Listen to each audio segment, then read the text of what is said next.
تو اب سوال پیدا ہوتا ہے، رسول اللہ صلی اللہ علیہ وسلم کو اللہ نے اگر پیسہ دیا تھا تو یہ لائف اسٹائل کیوں تھا، مسکینی والی زندگی کیوں گزاری، اور اگر پیسہ نہیں دیا تھا تو سورہ والضحیٰ میں اللہ نے یہ کیوں فرمایا کہ اے نبی ہم نے آپ کو غریب اور مسکین پایا، ہم نے آپ کو غنی کر دیا۔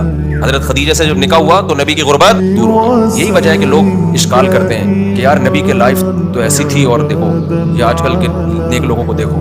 ہمارے نبی ان مالداروں میں سے ہیں جن کو اللہ نے دولت دی، لیکن صبح آئی دولت تو شام ہونے سے پہلے ساری صدقہ، شام کو آئی تو صبح ہونے سے پہلے ساری صدقہ۔ پیسہ رکھا نہیں آپ نے۔ کنجوس اس کو کہتے ہیں پیسہ رکھے اس کے بعد خرچ نہ کرے۔ یہ سب سے اعلیٰ مقام ہے جس پر اللہ نے سید الانبیاء کو فائز کیا تھا کہ پیسہ ہے مگر شام ہونے سے پہلے سارا صدقہ۔ اتنا بڑا ظرف اگر کسی کا ہے تو اس کے لیے یہ جائز ہے کہ دولت کے باوجود وہ پیون زدہ کپڑے پہنے۔